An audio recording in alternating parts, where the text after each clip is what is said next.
In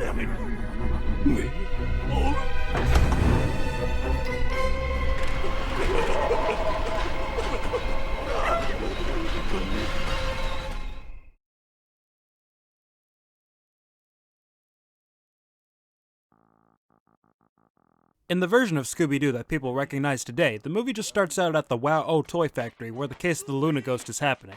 But this first deleted scene gives us an extended, proper opening that's completely animated and faithful to the original cartoon. We close in on the mystery machine parked next to a cemetery, and through a familiar array of bats flying towards the camera, we get introduced to each of the respective Mystery Incorporated members by displaying their personalities and traits that we'll see expanded on in the film itself. Fred Jones is the confident leader and is always looking for an opportunity to show off, even with minimal success. Daphne Blake is the gorgeous girl and a damsel in distress. Shaggy Rogers is eager to have a bite to eat and in general, just slack off. Velma Dinkley is an intuitive brain and slightly agitated from getting upstaged by her leader. Scooby-Doo is the lovable mascot and the star of the show. The gang are just exploring like they normally would in a spooky location, with Daphne trailing behind after getting kidnapped by some familiar villains, all three of them from the classic Scooby-Doo Where Are You series. These are Frankenstein's monster from A Gaggle of Galloping Ghosts, the giggling green ghost from A Night of Fright Is No Delight, and the Creeper from Jeepers It's the Creeper. As soon as Scooby notices the danger following them, he rushes to warn the gang through a quick game of charades before they all split up, leaving Shaggy and Scooby to do their usual comedic routine. The group manages to escape from the monsters by disguising themselves as trees. But their celebration is cut short by the Luna Ghost flying in and kidnapping Daphne before taking her to the factory.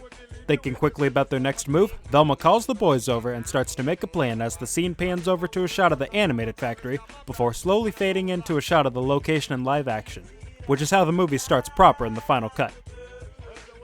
Something that I really appreciate about this alternate opening is that the animation is pretty smooth in itself, while still retaining the iconic feel and look about the characters and their surroundings.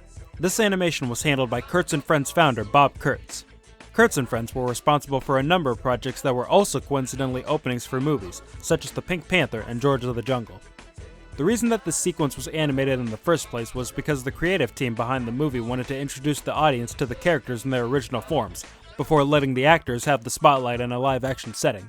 The only issue is that after the initial test screenings, they came to the decision that people were already well informed of these characters, especially since in the previous years, Scooby was making his comeback through direct-to-video movies and new content on Cartoon Network. Scooby-Doo and the Cyber Chase had just been released a year prior to this movie, and What's New Scooby-Doo was about to start airing in the following September, so there was really no need to remind people of who these guys were. Story-wise, it makes sense to cut out an extended opening like this because the film doesn't really start until after the gang reaches the main setting of the film, Spooky Island. The pacing would have only delayed things by 2 minutes, but it is a significant amount of time from a writer's standpoint. Although I have to say, it really is a shame that they had to cut it because I do appreciate it as a nostalgic fan. It would have been a fun way to lead into the actual opening scene and to make the big transition from 1969 to 2002. Even the Jamaican-American artist, coincidentally known as Shaggy, contributed to this scene by updating the Scooby-Doo Where Are You theme song in a more laid-back and reggae style. I've heard people say that they don't like his rendition of the theme, but I certainly think it's cool, even if I can't make out what some of the exact lyrics are.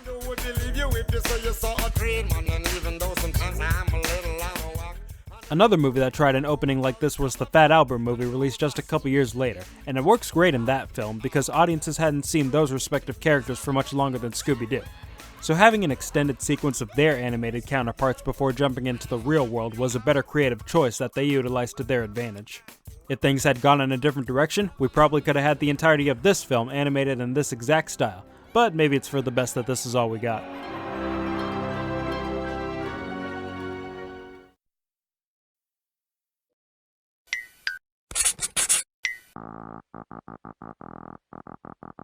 Ready? Go! Scooby!